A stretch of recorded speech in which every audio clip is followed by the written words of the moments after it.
Hello hi welcome to my channel. ಸಹಾಯಕ ಮೌಲ್ಯಮಾಪಕರು ಹೇಗೆ ರಿಜಿಸ್ಟ್ರೇಷನ್ ಆಗಬೇಕು ಅಂತಕ್ಕಂಥ ಮಾಹಿತಿ ಈ ಒಂದು ವಿಡಿಯೋದಲ್ಲಿ ತಿಳಿಸಲಾಗಿದೆ ಆತ್ಮೀಯರೇ. ಸೊ ನೋಡ್ತಾ ಇದ್ದೀರಿ ಇದರಲ್ಲಿ ಇವ್ಯಾಲ್ಯೂಯೇಟರ್ಸ್ ರಿಜಿಸ್ಟ್ರೇಷನ್ ಡೀಟೇಲ್ಸ್. ಸೊ ಅದರಲ್ಲಿ ನೋಡ್ತಾ ಇದ್ದೀರಿ ಎಂಟರ್ ಇವ್ಯಾಲ್ಯೂಯೇಟರ್ ನಂಬರ್ ಅಂತ ಕೊಟ್ಟಿದ್ದಾರೆ. ಸೊ ತಮ್ಮ ಇವ್ಯಾಲ್ಯೂಯೇಟರ್ ನಂಬರ್ ಆ್ಯಡ್ ಮಾಡಬೇಕು. ತದನಂತರ ನೋಡ್ತಾ ಇದ್ದೀರಿ ಈ ಒಂದು ಮುಖ್ಯವಾದ ಮಾಹಿತಿ ತಮಗೆ ಲಿಂಕ್ ಮೂಲಕ ನಾನು ಈಗಾಗಲೇ ನೀಡ್ತಾ ಇದ್ದೇನೆ. ಹೇಗೆ ರಿಜಿಸ್ಟ್ರೇಷನ್ ಮಾಡಬೇಕಂತ ಒಂದು ಲಿಂಕ್. ಡಿಸ್ಟಿಕ್ ನೇಮ್, ಅದೇ ರೀತಿ taluka name, school name, medium of evaluation, ಅದ್ರ date of birth, evaluators camp, ಅದೇ ರೀತಿ ಕ್ವಾಲಿಫಿಕೇಷನ್ ಡೀಟೇಲ್ಸ್ ಕೂಡ ಕೊಟ್ಟಿದ್ದಾರೆ. ಸೊ ಇಲ್ಲಿ ಹೈಯರ್ ಲೆವೆಲ್ ಕ್ವಾಲಿಫಿಕೇಷನ್ ಅಂದರೆ ಸರ್ವೀಸ್, ತಮ್ಮ ಫೋಟೋ, ಅದೇ ರೀತಿ ಮುಖ್ಯವಾದಂಥ ಒಂದು ಮಾಹಿತಿ ಅಂತ ನೋಡಿದಾಗ ಇದರಲ್ಲಿ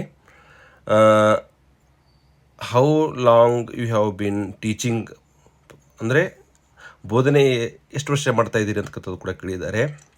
ಅದೇ ರೀತಿ ಭಾವಚಿತ್ರ, KSAB SLC ರೆಫರೆನ್ಸ್ ನಂಬರ್ ಕೂಡ ಕೇಳಿದ್ದಾರೆ ಇದರಲ್ಲಿ. ಅದೇ ರೀತಿ ಇಲ್ಲಿ ಮುಖ್ಯವಾದಂಥ ಎರಡು ಮಾಹಿತಿ ಅಂದರೆ ಪಾಸ್ವರ್ಡ್ 8 ಕ್ಯಾರೆಕ್ಟರ್ ಆಗಿರಬೇಕು, ಅದ್ರ ನ್ಯೂಮರಿಕ್ ಕೂಡ ಇರಬೇಕು, ಆಲ್ಫಾ ನ್ಯೂಮರಿಕ್ ಇರಬೇಕು, ಕ್ಯಾಪಿಟಲ್ ಲೆಟರ್ ಕೂಡ ಇರಬೇಕು, ಅದೇ ರೀತಿ ನ್ಯೂಮರಿಕ್ ಕೂಡ ಇರಬೇಕು. ಸೊ ಹೀಗಾಗಿ ಅಲ್ಲಿ ಎರಡು ಕಡೆ ಅಂದರೆ ಕನ್ಫರ್ಮ್ ಆದ ನಂತರ ಮತ್ತೊಂದು ಪಾಸ್ವರ್ಡ್ ಹಾಕಬೇಕು ತಾವು ಇದರಲ್ಲಿ. ಆದ ನಂತರ ಈ ನಿಮ್ಮಿರ್ತಕ್ಕಂಥ ಒಂದು ರಿಜಿಸ್ಟರ್ ಮೊಬೈಲ್ ನಂಬರಿಗೆ ಸೆಂಟ್ ಅಂತಾಗ ಅಲ್ಲಿ ಒಂದು OTP ಬರ್ತದೆ ಗೆಳೆಯರೆ.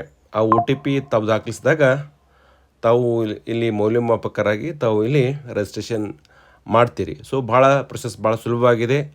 ತಾವು ಮೌಲ್ಯಮಾಪಕರಾಗಿ ಇಲ್ಲಿ ಸುಲಭವಾಗಿ ರಿಜಿಸ್ಟ್ರೇಷನ್ ಮಾಡಬಹುದು. ನೋಡ್ತಾ ಇದ್ದೀರಿ ಬಂದಿದೆ ಈಗ dear sir madam, one type password ಬಂತೀಗ.